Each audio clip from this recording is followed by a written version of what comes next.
केंद्र में कैबिनेट गठन के बाद राष्ट्रीय जनतांत्रिक गठबंधन यानी एनडीए की झारखंड में सहयोगी party all Jharkhand students union यानी एजेएसयू राज्य की गिरिडीह लोकसभा सीट से एनडीए ने एजेएसयू उम्मीदवार चंद्रप्रकाश चौधरी को चुनावी मैदान में उतारा था। इस सीट से एजेएसयू उम्मीदवार की जीत के बाद पार्टी को उम्मीद थी कि उनकी पार्टी के सांसद चौधरी को भी कैबिनेट में मंत्री पद दिया जाएगा, लेकिन ऐसा नहीं हुआ। झारखंड से कैबिनेट मंत्री के तौर पर कोडरमा सांसद अन्नपूर्णा देवी को शपथ दिलवाई गई, जबकि रांची से सांसद संजय सेठ को राज्य मंत्री के तौर पर मोदी मंत्रिमंडल में शामिल किया गया। बता दें कि एजेएसयू को उम्मीद थी कि मोदी कैबिनेट में एक सांसद वाले पार्टी को भी मंत्री पद दिया गया है। एजेएसयू के सांसद चंद्रप्रकाश चौधरी को मंत्रिमंडल में शामिल नहीं किए जाने को उन्होंने दुर्भाग्यपूर्ण बताया है। उन्होंने ये भी कहा कि सभी सहयोगी दल जो सरकार को समर्थन दे रहे हैं उन्हें उचित मान सम्मान दिया जाना चाहिए था। इससे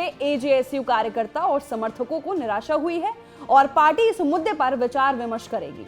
वहीं 2019 में रघुवर दास की अगुवाई में एजेएसयू जब विधानसभा चुनाव अकेले लड़ी थी तो बीजेपी के खाते में महज 25 सीटें आई थी। ऐसे में एक बार फिर चर्चा है कि क्या केंद्र में मंत्री बनाने से बीजेपी का इनकार यहां राज्य के विधानसभा चुनाव में कोई असर डाल सकता है। झारखंड में ओबीसी की आबादी 46% है, जिसमें यादव 10% हैं और वैश्य 25% हैं। एनसीपी अजित गुट ने भी मंत्री पद नहीं मिलने के बाद अपनी नाराजगी जाहिर की है। पार्टी नेता प्रफुल्ल पटेल ने कहा था कि शपथ ग्रहण से पहले हमें बताया गया था कि हमारी पार्टी को स्वतंत्र प्रभार वाला एक राज्य मंत्री मिलेगा। मैं पहले केंद्र सरकार में कैबिनेट मंत्री था, इसलिए ये मेरे लिए एक डिमोशन होता। हमने बीजेपी नेतृत्व को सूचित कर दिया है और उन्होंने हमें कहा है कि बस कुछ दिन इंतजार करें, ये सुधारात्मक उपाय जरूर करेंगे। इसके बाद मोदी कैबिनेट में जगह नहीं मिलने से एकनाथ शिंदे गुट की शिवसेना ने भी नाराजगी जताई थी।